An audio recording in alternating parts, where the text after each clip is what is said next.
Evening, everyone. How's everyone doing?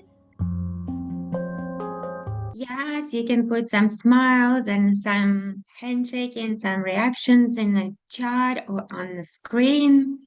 You know, I was just going to ask you how your homeworks are going. Are you meeting in study groups? Are you having interesting debates and sharing some ideas?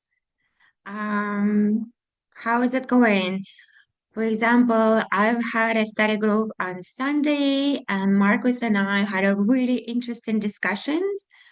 And I think this coming up study group will be even better.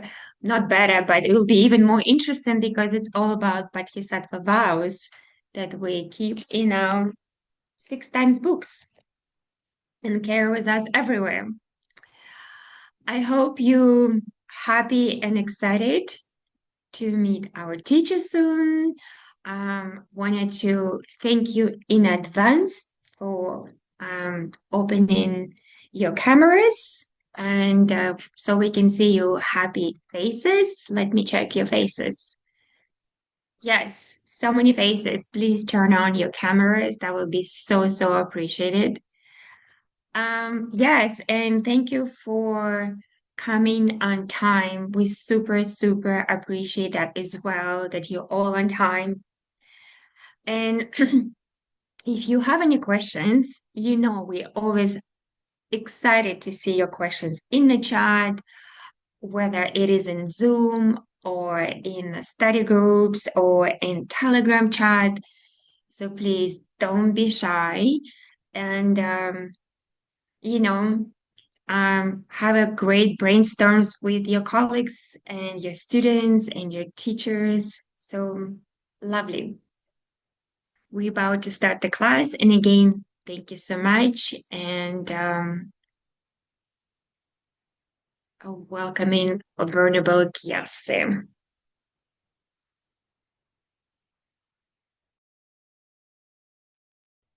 I guess that means I need to open my camera, turn on my audio. Hello, everyone. These are my first words I have spoken this morning. You know, when you live alone in the mornings, especially, you don't talk to anybody, and the voice has to get a little bit warmed up. I should remember that and warm it up before I come to teach. I hope everyone is doing well. Like Natasha said, it's so lovely to see you all here. And with that, let's just jump into class. Let me share my PPT with you. There it is. And of course, we're still in ACI 17, The Great Ideas of Buddhism, Part 2. And continuing with our course on the Bodhisattva vows. So as you know, we do 2 classes per course. And this is our second class on the Bodhisattva vows, which was course 7. And today we're not going to go into the particular vows, the individual vows like we did the root vows last week. That's all we're covering. But we're going to talk more about how it is that we break them, how we can repair them, who can take them, all things like that. So it's more about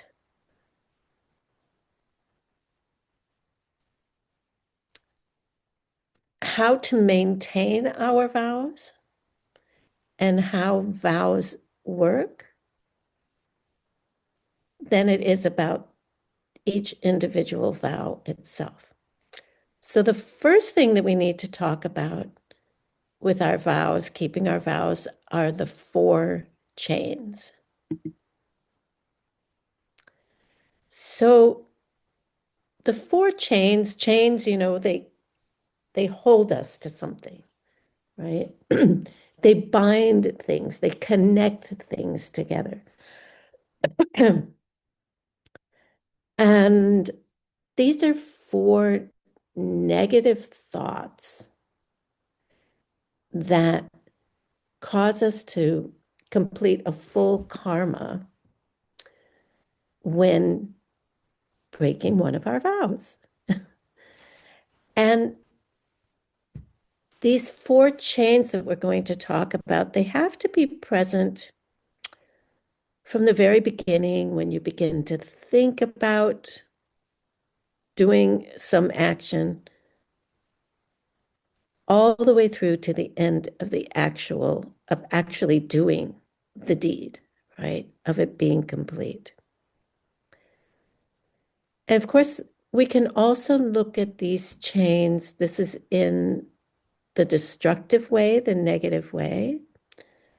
But we could also look at the chains in a positive way, just like with the 10 virtues or the 10 non-virtues. But we're going to talk about them. So you can think about them, how they help you to create a full karma for both your positive deeds that you do, even though we're focusing on the negative deeds. So the first one is to not consider the deed to be improper. So the positive side of that would be to consider the deed to be proper.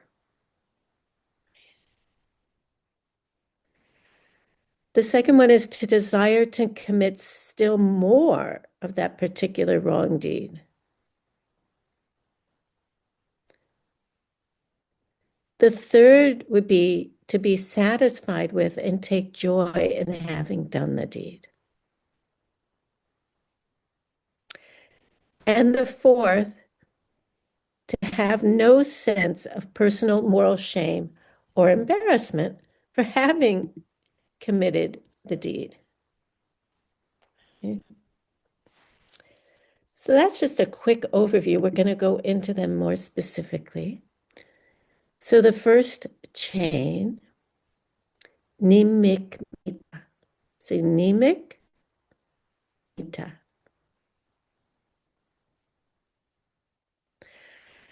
You do not consider the deed to be wrong. Very simple, right? We think that what we're doing is perfectly okay. Like feeling we are justified in yelling back at somebody when they yell at us.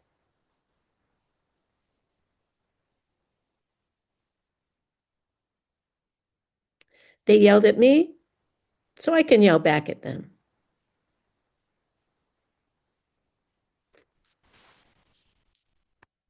And then the second one, say chundu pamalok. Chundu pamalok. This is the desire to do the deed again, right? You more or less are looking forward to doing it again. Oh, I'm really going to get back at that person because they yelled at me, right? I'm sure each of you have your own flavors. I know I do. And then number 3, there's the second chain. Number 3, where there's 3 chains. Hey, that was good. I'm really glad I did that. Gangu. Say gangu. Gangu. You're satisfied and happy that you did the deed.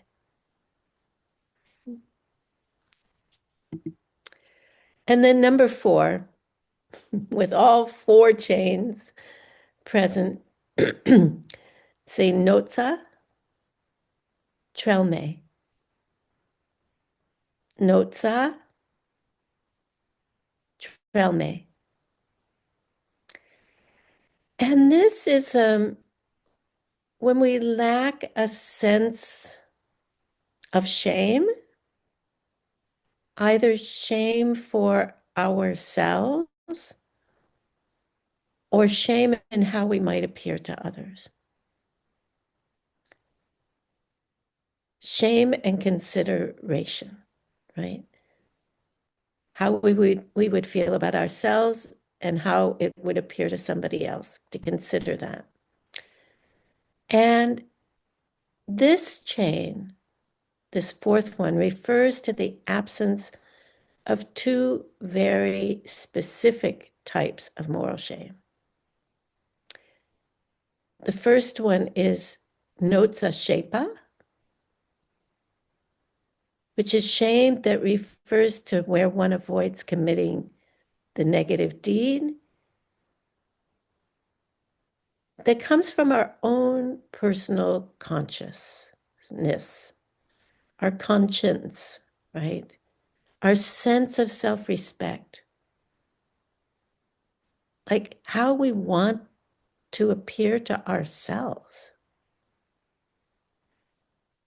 the person we wish to be inside.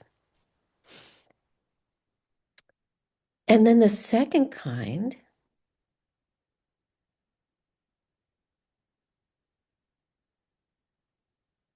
I'll slow down, Koi, sorry,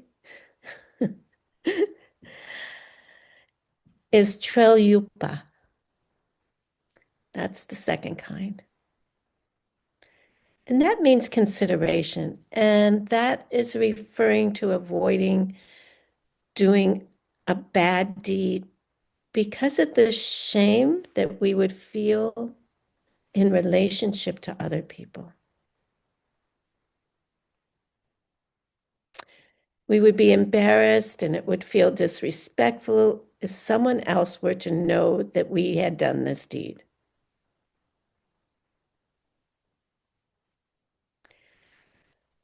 So Notsa Shepa and Trelyupa, Trelyupa, they help to hold us back.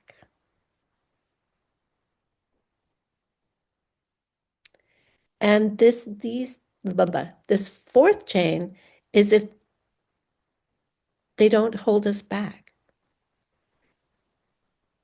And sometimes we're in such a heated argument with somebody or a heated negative thought, we don't even notice this. And we don't stop ourselves.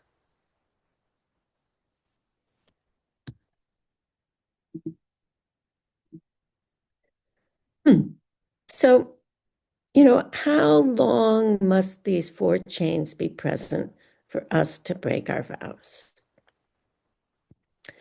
Lama Tsongkhapa says, if you break even one root downfall completely,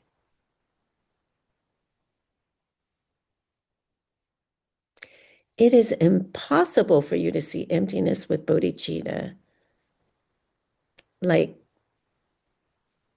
to attain the first bodhisattva level or bhumi in this life.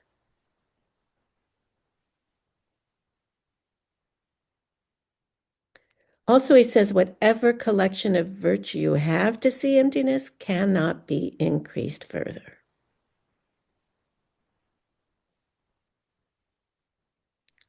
And of course, we are talking in this life.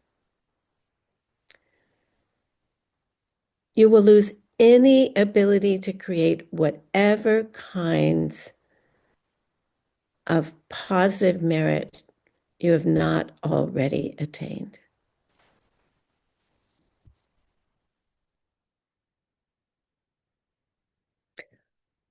And on top of all of that, it makes it really difficult for you to meet spiritual teachers in the future.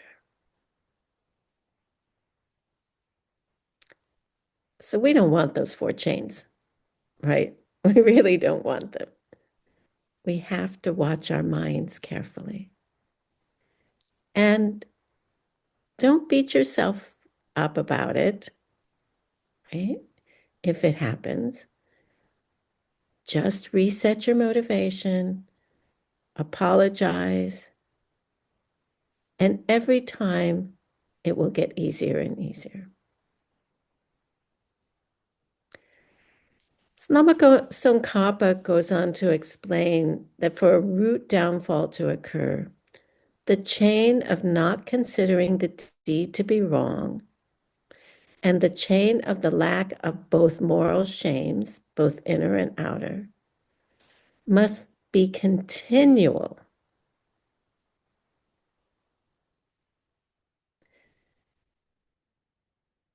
They must exist continually from the point where one has the intention to do the action all the way to the end of actually doing the action.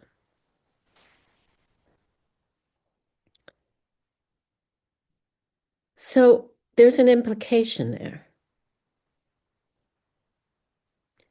For a root downfall to occur, the chain of the desire to repeat the action and the chain of pleasure and satisfaction with what one has done must also be continually present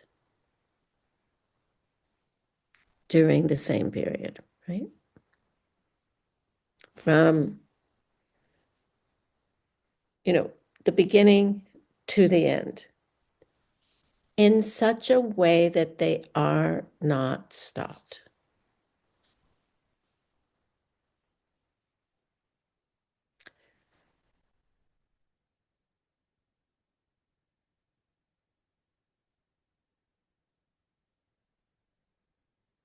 He also goes on to say,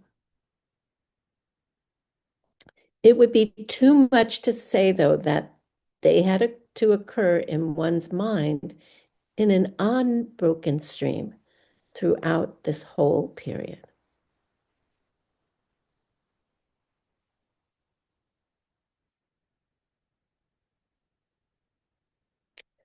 So the implication is that if you feel unhappy at any moment during the planning or the execution of the deed, then no root downfall is committed.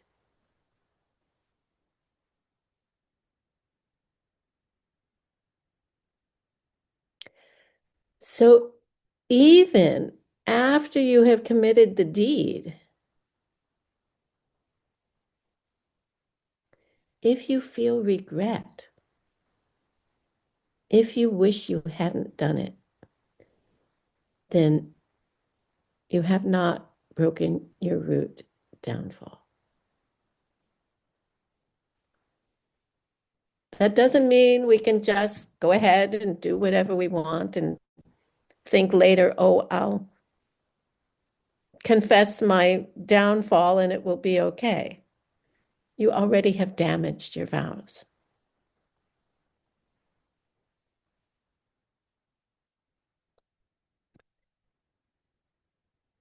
But if all four chains are present,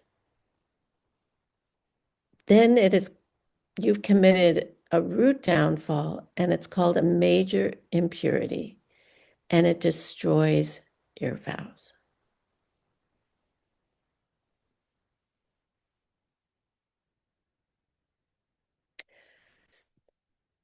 So you might be thinking, why should I take vows then? If I'm gonna have problems with them, can't I just do it? Whatever feels right to me?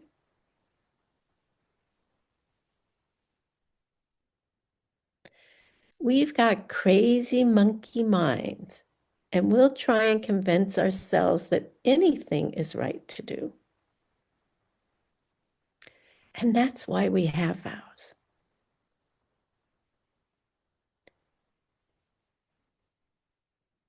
They help to get us to our final goal. They help us to get to enlightenment. Right? And we need them.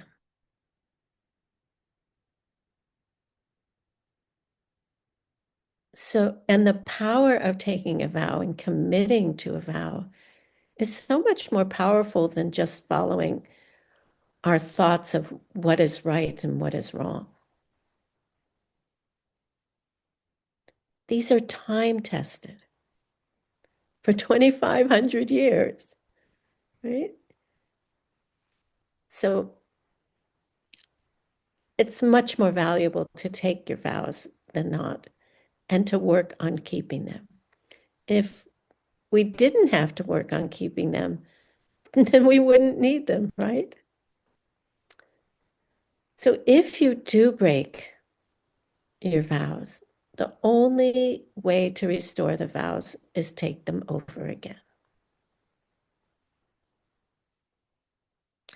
So that's why whenever we get together for retreats, we usually offer Bodhisattva vows. And if you ever get a chance to retake your Bodhisattva vows, I highly recommend it. Right? It's a beautiful ceremony. It touches our hearts again. It helps us to reset.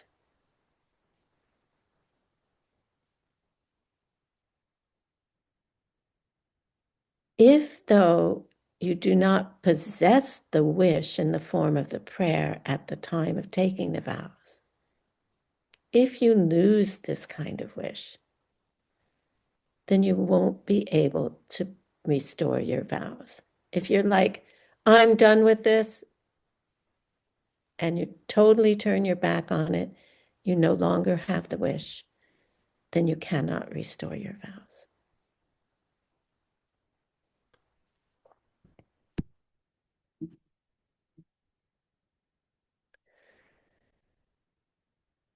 So losing your Bodhisattva vows.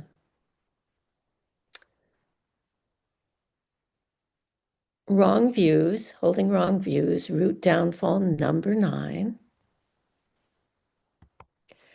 And giving up bodhicitta, which is root downfall 18, if you remember those two from 2 days ago, are 2 ways that you lose your bodhisattva vows. The third way is you formally give back one's vows.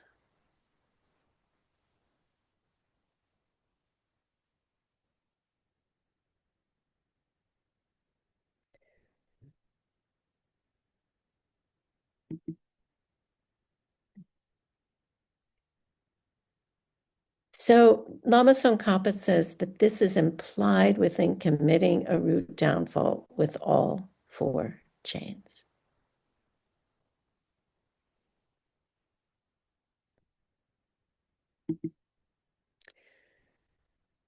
But what about breaking a rule out of compassion? This is a really dangerous and subtle bodhisattva vow. Probably the most dangerous and subtle one. To break a rule out of compassion, you have to be a very highly advanced bodhisattva.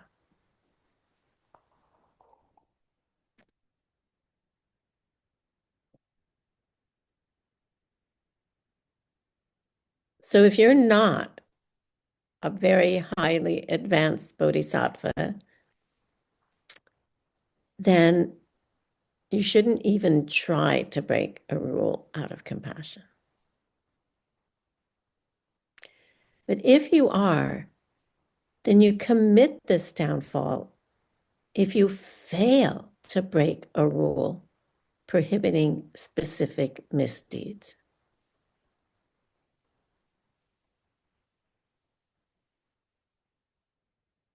Right? What kind of specific misdeeds?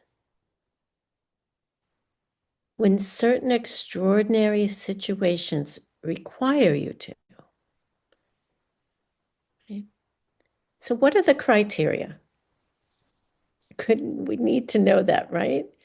The criteria of being an advanced bodhisattva and when we should break that vow.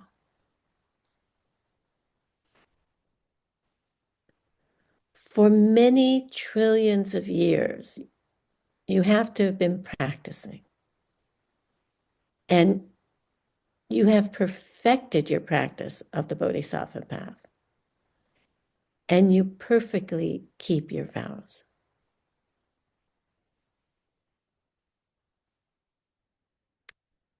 That's the first criteria. You also need to have extraordinary insight into what is necessary to do, something strange or unusual to help other people.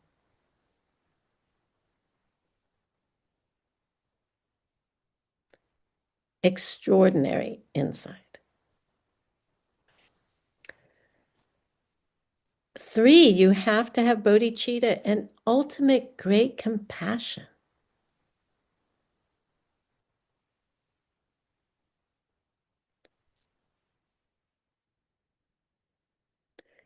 And the 4th one is there's no other way to help this person than to commit this deed.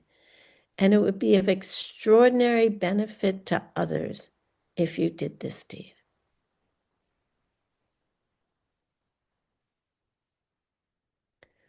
So before you think that you are committing a deed out of compassion, you should check these 4. Do I have these 4? Because if you don't, you will end up in a horrible hell realm for misusing this vow. There has to be no other option. And you do it out of sheer love for the other person.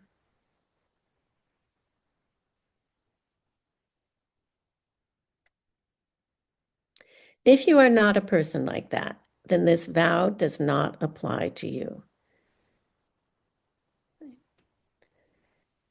And it also only refers to vows of the body and of speech.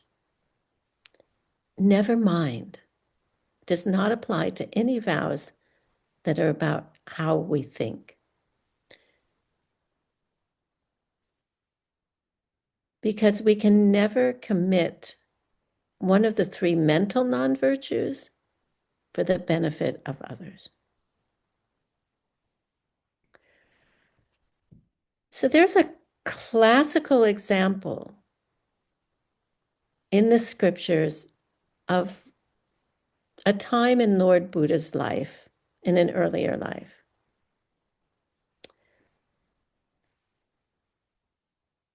And he tells the story of he was on a ship and it was full of people. They were crossing a large river. And he saw that this person, one of the people on the ship, was planning to kill all the other people on the ship. He could see this. He had clairvoyance. He was a great bodhisattva. He knew what would happen. He was willing to take the karma. And so he killed the person first out of compassion because there was no other way.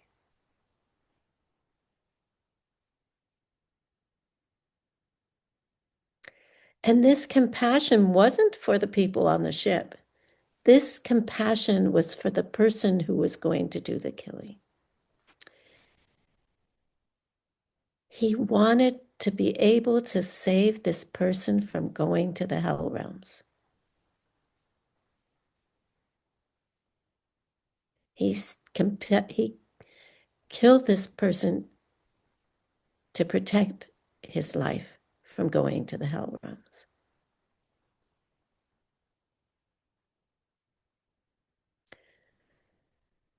In our direct lineage, Ken Rinpoche, Geshe Lobsang Tarchen, Geshe Michael's teacher, taught that in the oral tradition of our lineage, is that you can't perform this vow in respect to killing unless you have the power to actually transfer the person's consciousness to a higher realm, like the Pure Land.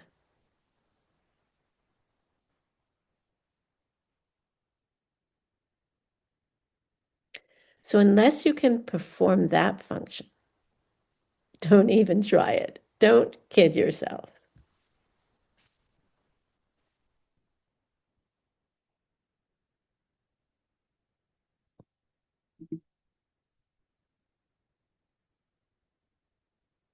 So,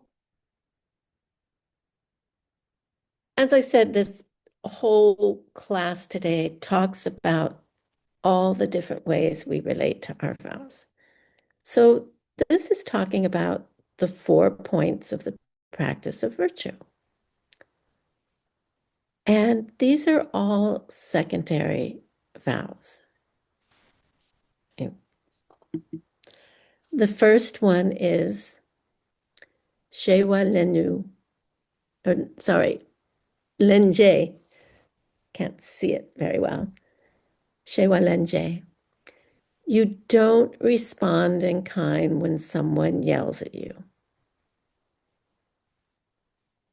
You don't yell back when someone yells at you. Why?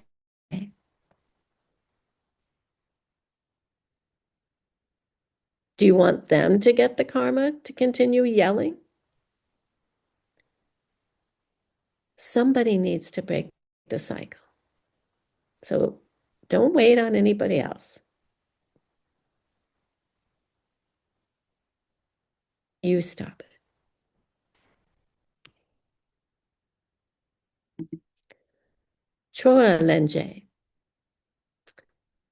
Jason Kappa says that this downfall refers to someone who is angry with you. More specifically, has like insulted you. And then you say something back.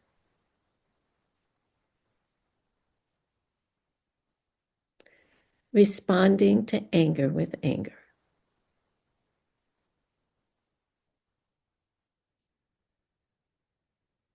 Do we ever do that? Not me, right? Oh yeah. I've had to break these these habits. And that's all they are habits. And they're habits of looking out for someone who doesn't exist.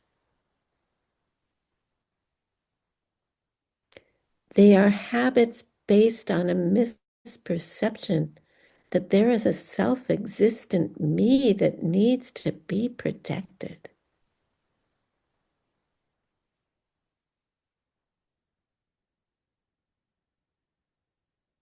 A self-existent me who is always looking out for number one, right?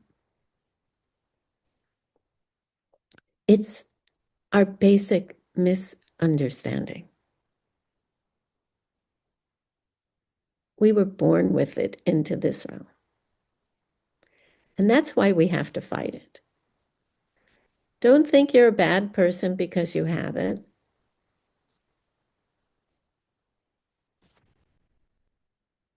You were born with it because of misunderstanding how we exist.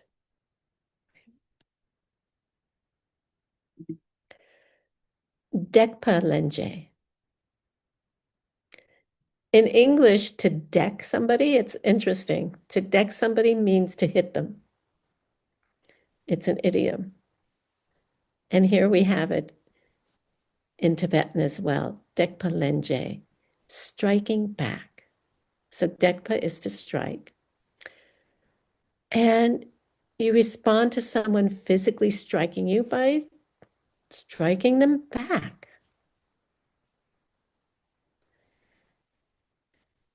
There is a root downfall, and it's different in that there is a buildup of stored anger resulting in physical violence in the root downfall. This downfall refers to a more spontaneous event. He hit me, so I'm going to hit him back.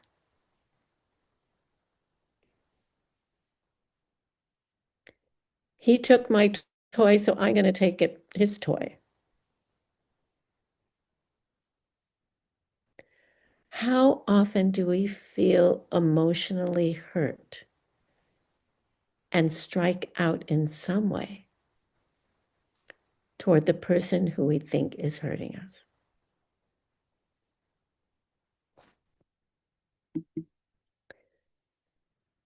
And then Sangju Lenje, to openly criticize, to reveal someone's hidden weaknesses. So you respond to someone who is openly criticizing you by exposing their faults.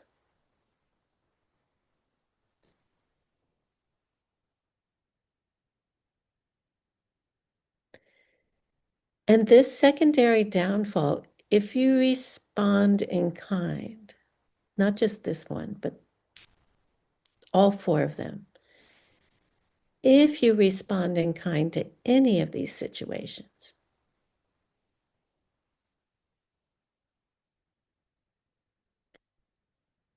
if you are a well-educated Buddhist, you work hard to respond with wisdom and to not respond with non-virtue, with misunderstanding. So I think all of you are well-educated Buddhists and getting more and more educated. Does it mean we do this perfectly? No. That's why they're vows, to help us continue to remember that that's how we want to be and work towards it.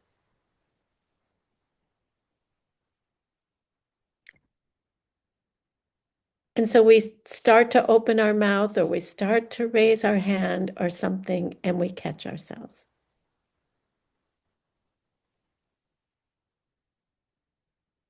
When we get good at it, right? And then it becomes a habit not to even respond in that way at all. So it is hard. It can be discouraging. But every single time you work on it, you're chipping away at that habit. So rejoice, even if you notice it 5 days later.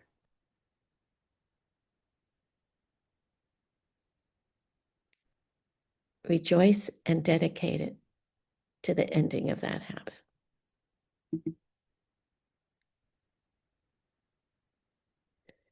And then Lord Maitreya, he says that the appropriate response to any of the Mahayana teachings that you're struggling with is, if you need to, shelve it.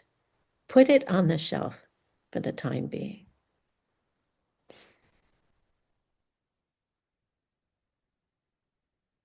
Don't throw it out. Don't judge it to be invalid. Just put it on the shelf. Occasionally think about it, dust it off, bring it down. But don't reject that part or criticize it. Study it more. And most likely, at a later date, it will become clearer to you.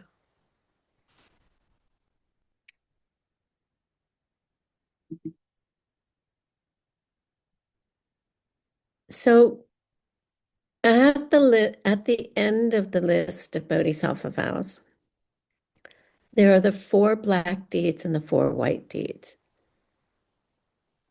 The 4 white deeds serve as the antidotes to the black deeds. So let's go through those. The black deed, the negative deed of purposefully deceiving your Lama or any other holy beings.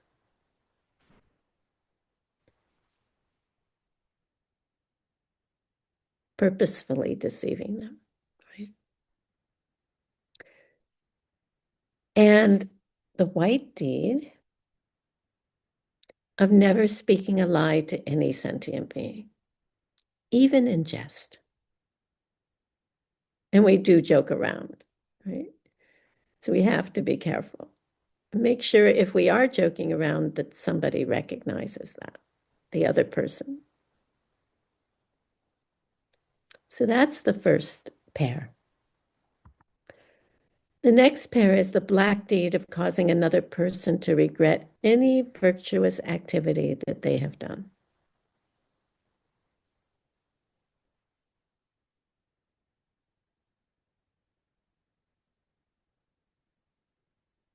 I mean, I don't feel like these need much of an explanation. And then the white deed of encouraging a person to try to practice the Mahayana path, to adopt the Bodhisattva ideal. So we're encouraging them to practice seeds, right?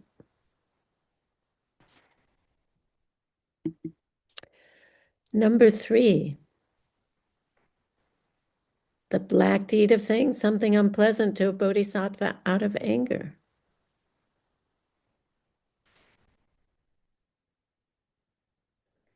And then the white deed of seeing the purity. What does that mean? It means pure view, Daknang Jorwa. And Daknang Jorwa has 2 parts. First, practicing the holy practice of always seeing things as totally pure around you.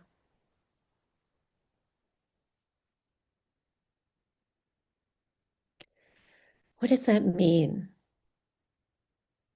It means always thinking there is some deeper reason to what is going on around you.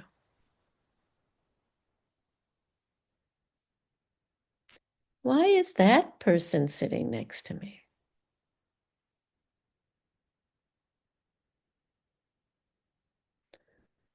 Why did I have to step over some drunk man on the street?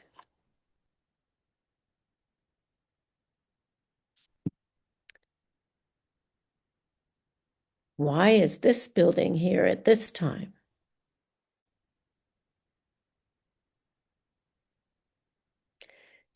There is some beautiful, deep thing going on, and I'm on the verge of discovering it.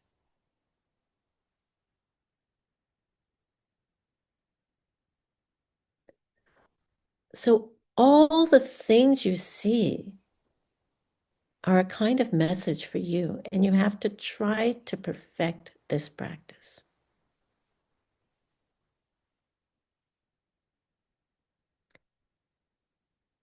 This is not a lower school practice. This is a diamond way practice.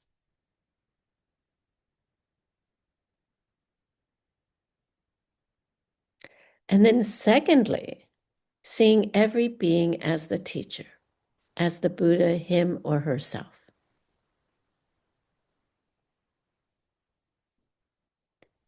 Especially the ones who you think are hurting you.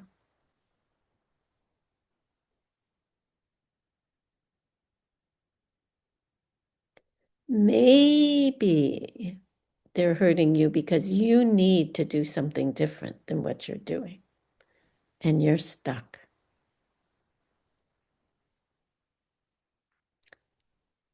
Maybe you need to get out of a hurtful relationship so that other person is mean to you, right?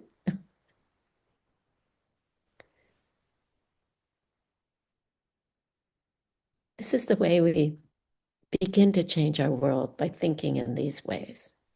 And then our world does change. Okay? Again, we go back to the oral tradition. And it stresses here that you do not know who anybody is around you. Geshe talked about it in the last 5 houses course, right? Do we know who anybody is? Could they be a bodhisattva? Maybe. Could they not be a bodhisattva? Maybe. Who are they? If they were a bodhisattva, it would be dangerous to be angry with anyone at all. Maybe the whole world is conspiring to get you enlightened.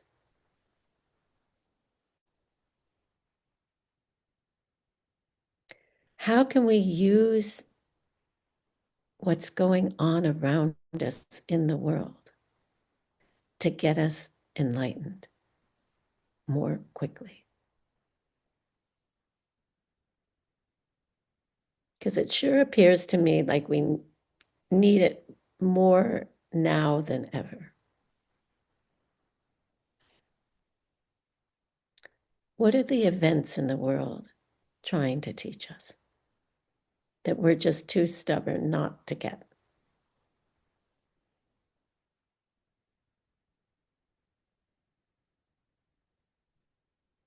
This is a holy practice to think that way. And then the fourth one, the black deed of deceiving any other sentient being without any sense of personal responsibility. Personal responsibility for their life, for their enlightenment. And then the white deed of being totally, oh, I'm sorry, you don't have it on there, do you? There we go. Sorry. The white deed of being totally straightforward and honest with every single being.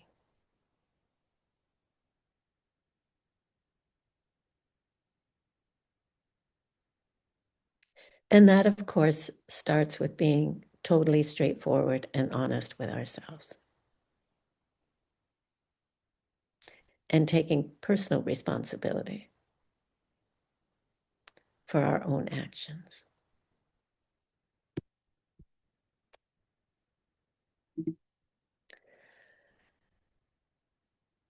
So how do we keep our vows well? When we take bodhisattva vows, in the ceremony, it says, keep your vows. And we say, very well. And then everybody responds and says, Lexo, Lexo. Yes, that is the way it is, right? So first we need to realize that these vows were taught by Lord Buddha.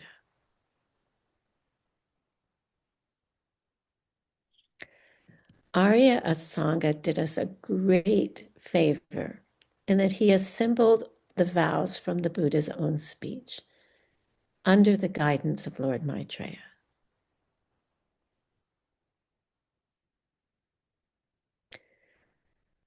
So knowing that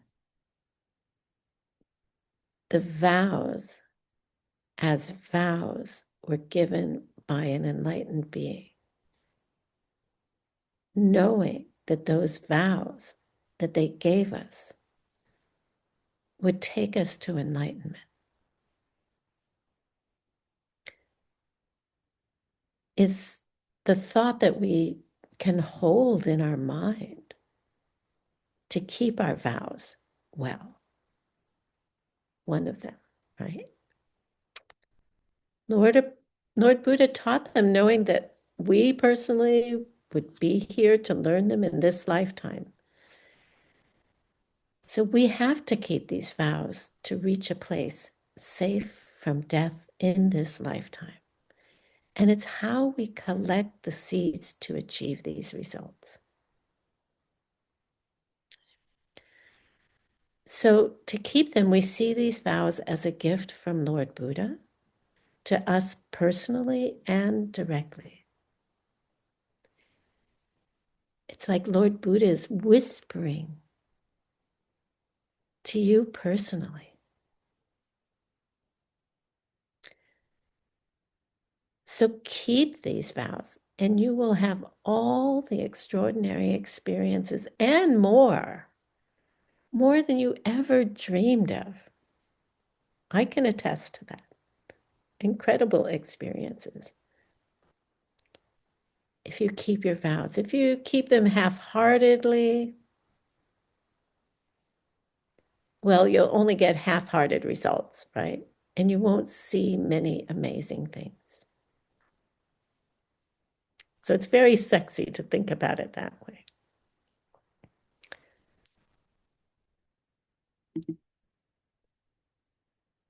So the two, how to keep the three intentions, the sampasum.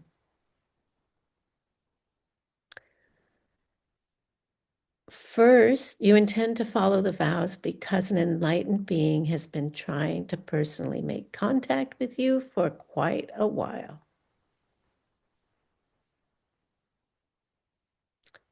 And then they finally made contact and they put these vows into your mind stream.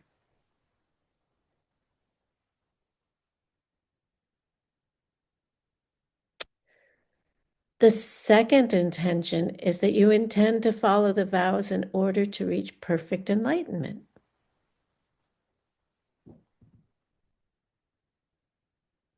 Just let go of the lesser goals that you have and go for this highest of intentions, the highest goal.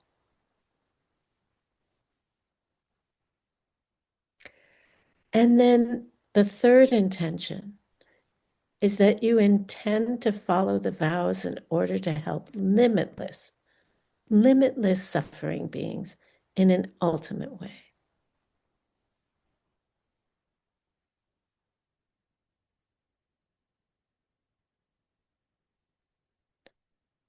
To give them the perfect help to those who are ready.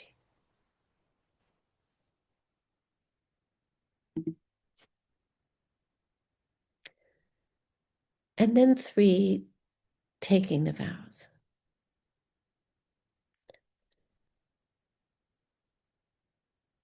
This is supposed to be a normal process.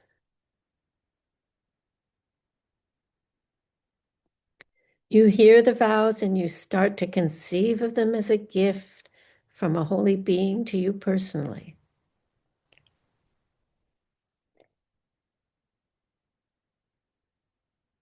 And then you start to have those 3 thoughts of those 3 intentions.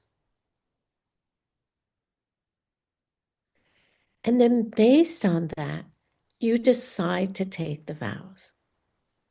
And so you take them.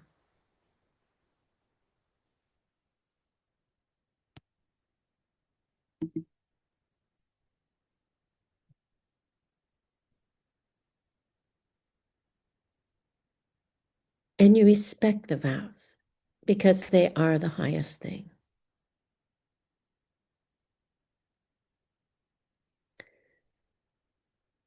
You now possess the vows, and it's proper to feel possessive about them, protecting them, nurturing them. They are your most precious thing because they are the thing that will get you to your pure paradise, from where you can help countless beings.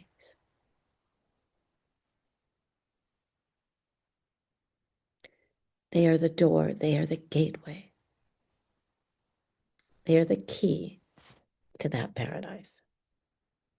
Like, it's the only way you're going to get there, right? And now you have them.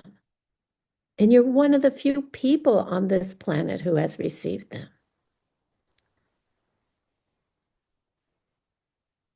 You're one of the few people who knows what their vows are and how to keep them. And they are yours. They are part of you now. So cherish them.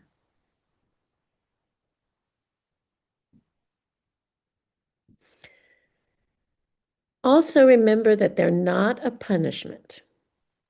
They are a gift. They're your dear friend who's trying to help you to reach a special place.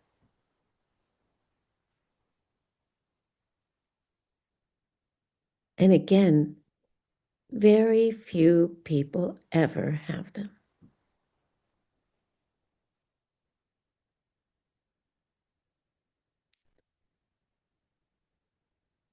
And also reflect on that your Lama is more important than your vows, having just said that they are the thing that's going to open the door to paradise, to enlightenment.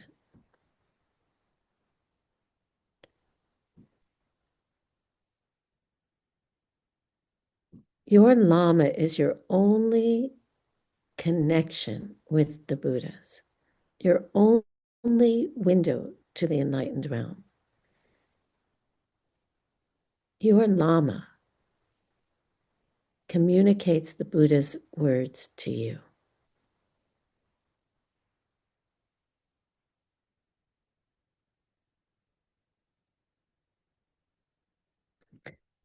So think how that might have implications in your life. And then I wanted to show you, here we are, the vows. There's pages of vows. There's only, 64 Bodhisattva vows, but they've been broken down into much more detailed vows because some of them contain 4 vows, some of them contain 2 vows, like that. So Ven Gyelse, to keep them. If it is true they are your most precious possession, then avoid breaking them.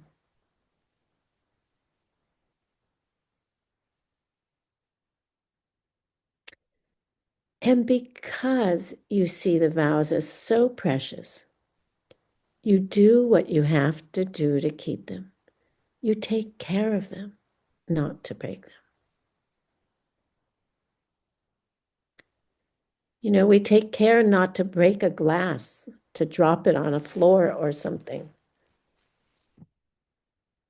That's just a glass. It's maybe going to hold water for you, but it's not a vow to get you to enlightenment. So think about how precious and how you are going to protect your vows.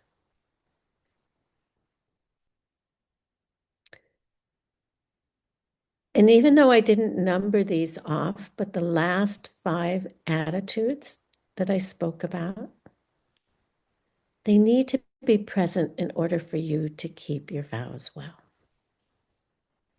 Let's go over them again. The first one is that you own the vows. They're part of you. Rejoice in that and cherish them. The second is that they're a gift. The third is that your Lama is more important than your vows. The fourth is if they are your most precious possession, more than your gold necklace or your new car or whatever it is, then you avoid breaking them. And then number 5, because you see that they're so precious, you do what you have to do to keep them. You take care not to break them.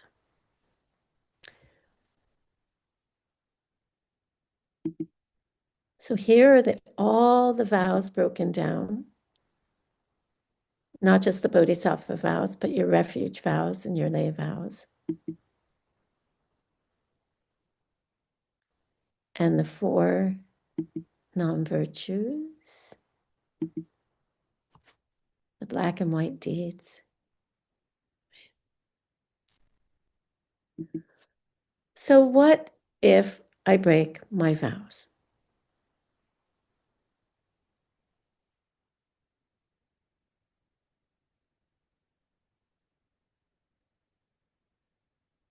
We see a patched together bowl here, right? It's still whole and it's beautifully mended.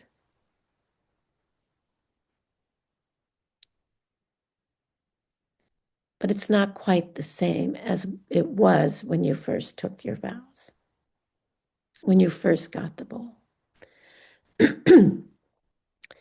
So some Tibetans decided that if you break a secondary vow out of forgetfulness, then you restore your vow and you purify it if you simply decide not to do it again.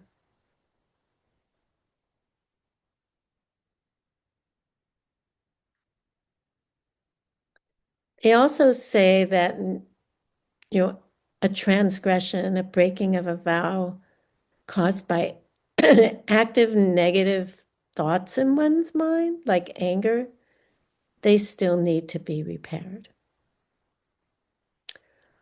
But Lama Tsongkhapa says there is no such distinction. You break the vow whether or not out of forgetfulness or anger.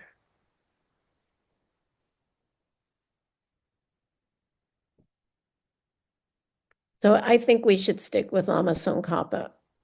He's a pretty trustworthy guy. And if we do break it, what do? We confess it before a person, if someone is available.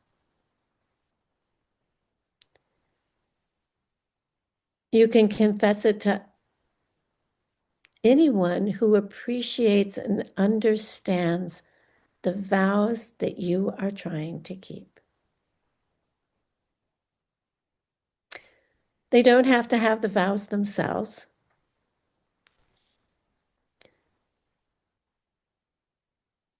But they should understand the weight of having broken a vow and understand why you are confessing it to them and not think that it's silly or something.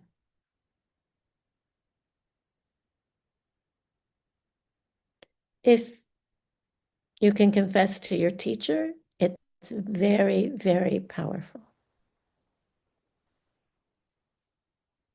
Because they're probably the person you would be most embarrassed to confess to. It's that notza, you have shame and you don't want to appear that way to your teacher. But you know what? They're very happy when you confess to them. That you're honest and straightforward with yourself and with them.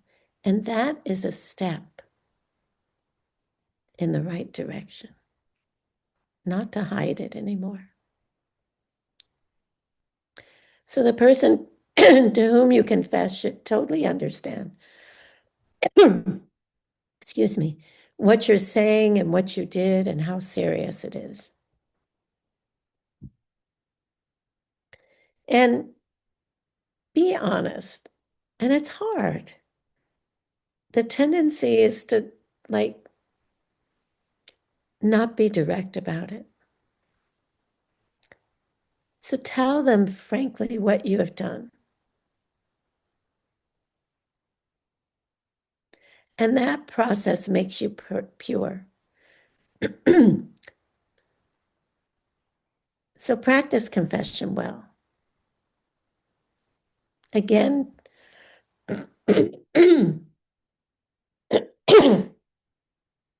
again, it should be someone you respect. And again, if you're embarrassed, your embarrassment will motivate you to avoid doing that deed again, because you don't want to have to admit that you did it again, right? You'll just clean it up.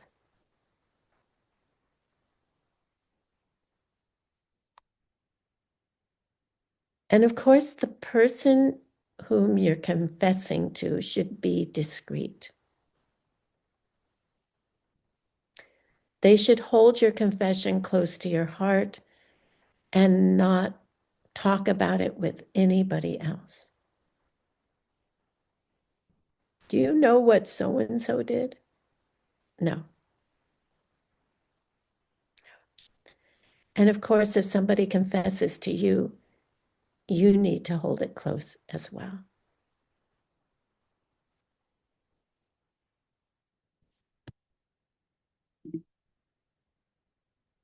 So what are the causes for breaking your vows? You don't know them to begin with.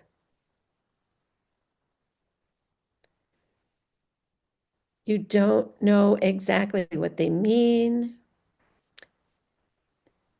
You concentrate on 1 to 3 vows each day and rotate through them day by day. If you do that, you will learn them.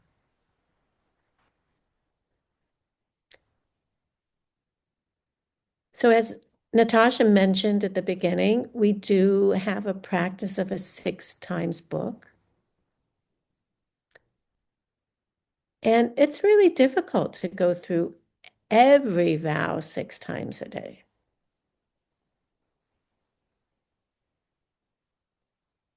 So you choose,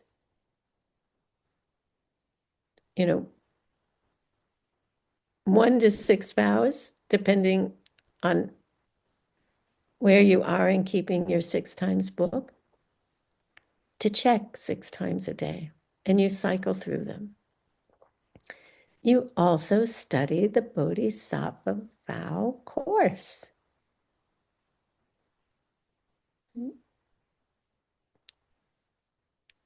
So you become a master and master them.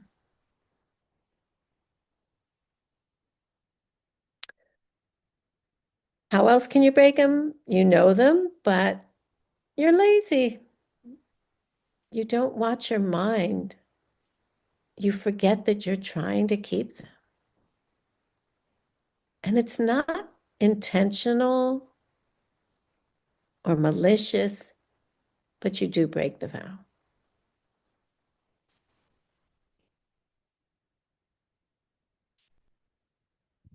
Especially when we have first taken vows, we forget that we have taken vows. It's helpful to have like a 6 times book buddy, someone to help us remember.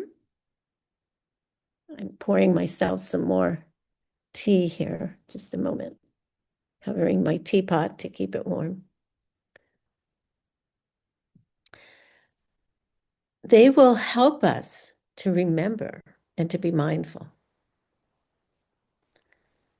So the antidote to forgetting them is to have a very high level of remembering, of recollection and mindfulness.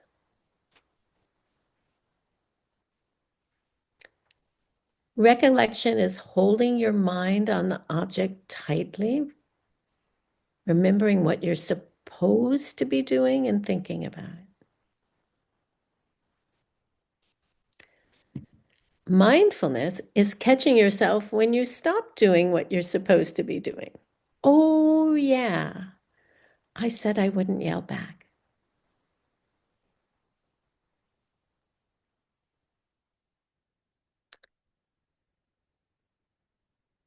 We have the opportunity when we first receive our Bodhisattva vows to make a change while they're fresh.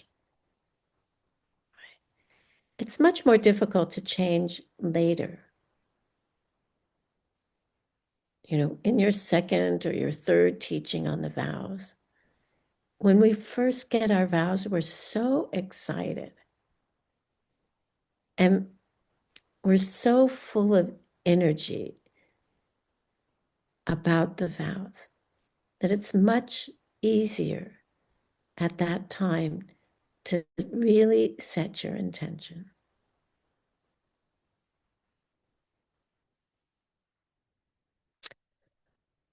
Number 3 is you know them, but you have a klesha attack or nyomo attack or negative thought attack, right? You have bad thoughts.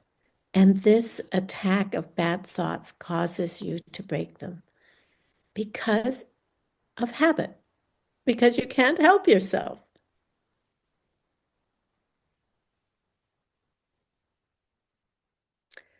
So one of the 3 poisons grows in your mind.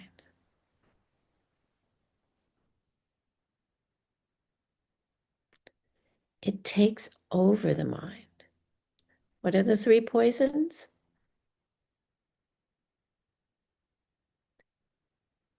Someone want to share in the chat? It's not a rhetorical question.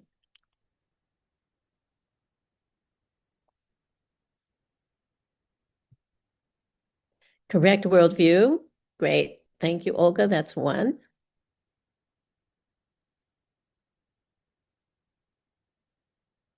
So that poison in a poison taste would be misunderstanding. I can't read Vietnamese, unfortunately.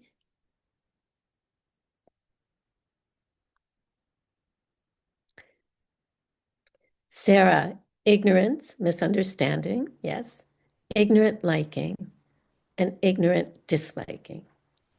Those are the 3 poisons. So when we have this, thank you, Sarah.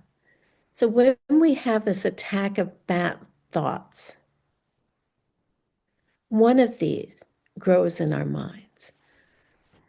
Either us wanting something ignorantly, or not wanting something ignorantly, or ignorance misunderstanding itself, right? And then you commit a negative deed.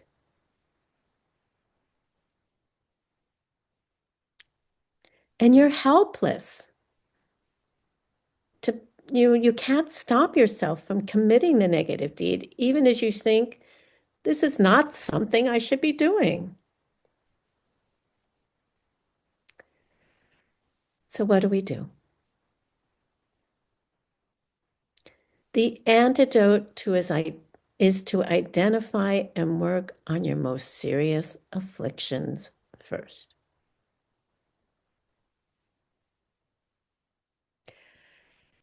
And it's hard for us to identify our most serious afflictions.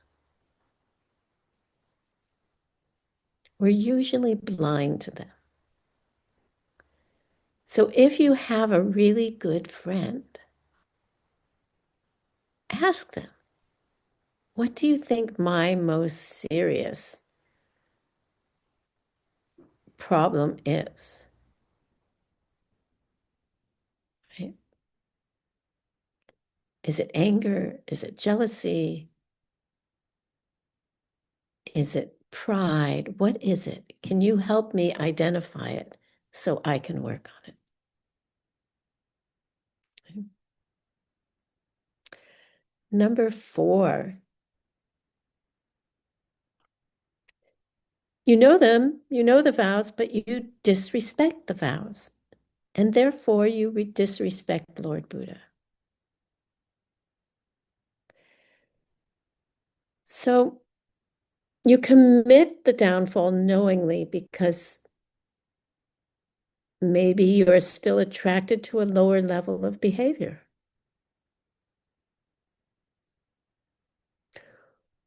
Or you have no appreciation for the way of the practice of virtue.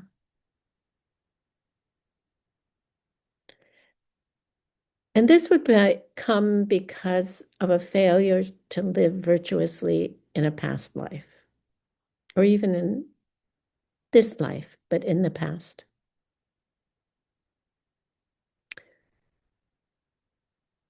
Also, you may have no respect for the spiritual goals of enlightenment or nirvana or for the Dharma.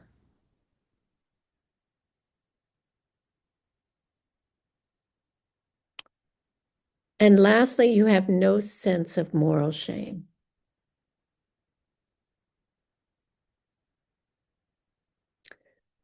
The antidote to this is to develop respect for the Buddha and the vows that he gave.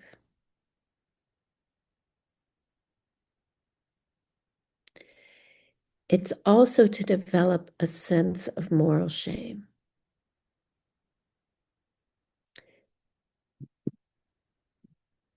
You gain respect by experiencing the benefits of the vows because you really appreciate them.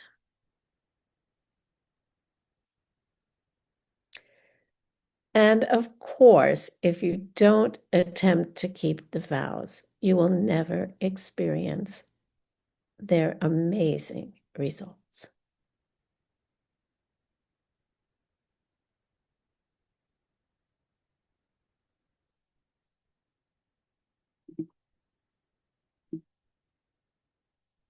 And that is the end of class for today. We have just done our review of Course 7, the Bodhisattva Vows. And your meditation until our next class is on the 4 causes that can make a person break the vows and their antidotes.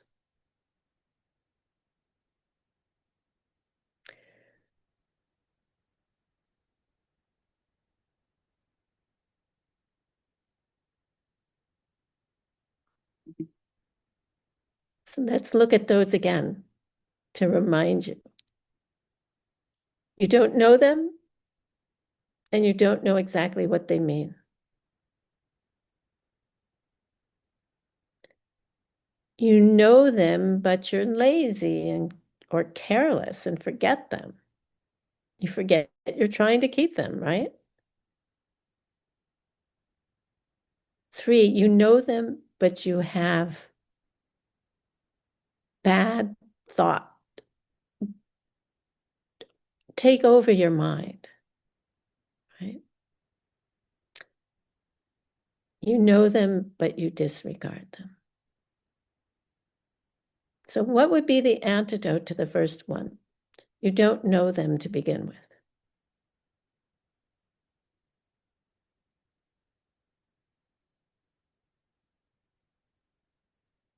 Anybody?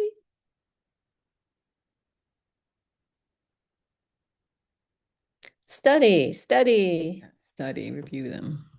Thank you. Yeah, get to know them. 6 times book. Learn them. Yeah.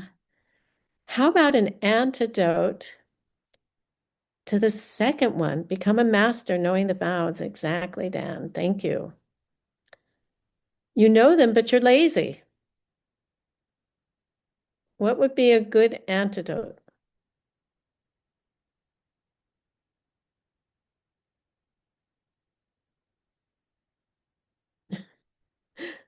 Recollection and mindfulness. Remember them, right? Remember them. Or think of their benefits. Think of their benefits.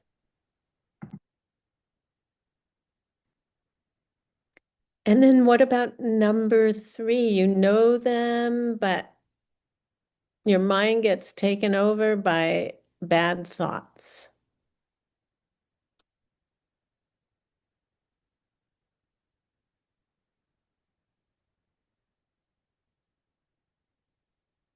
Anybody have some thoughts on an antidote for that one?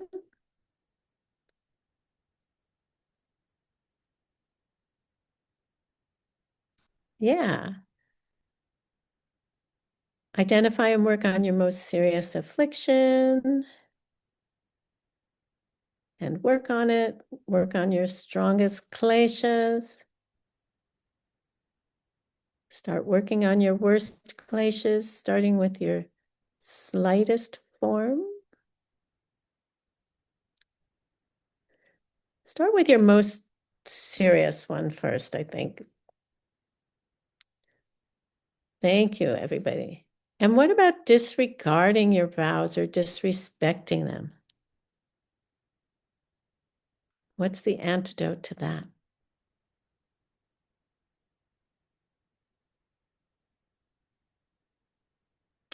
Aha. Start small, but with your worst affliction. Thanks, Dan, for clarifying. What's the antidote to disregarding your vows? We're going over these because they're your meditation for this until the next class, right? Work on respect and build up your respect for what? For whom? The Buddha, appreciating the teachings. Appreciating the Buddha and appreciating the teachings. Yes. And the vows, right? The vows, the teachings. So that's your homework, or that's your meditation homework until Tuesday. So hopefully everybody got that down because it's not on the slides. And that is the end of class. Let me go into gallery view here so I can see. Dear Gyelsala, there is a question in the chat. Would you like to answer? Yeah, we have a few minutes. I'll try. Nguyen Wu asks that sometimes I feel discouraged because no matter I try, I still do my bad habits. And then I feel like it's quite impossible for me to achieve the goal.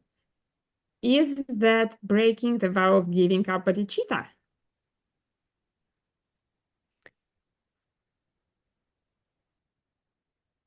That's a really good question. I think we have to ask another question, which is, are you just finding it difficult or you're just totally turning your back on it? If you're turning your back and saying, this stuff doesn't work, I can't do it, ever, ever, ever, I'm going to go do something else, then you're breaking that vow. But if you're just discouraged and it's like, this is hard, I don't know if I can ever do this, but I'm going to keep trying, then you do not break that vow. And yeah, it's just difficult. Let me ask, is there anybody here who doesn't feel like it's difficult? Please raise your hand.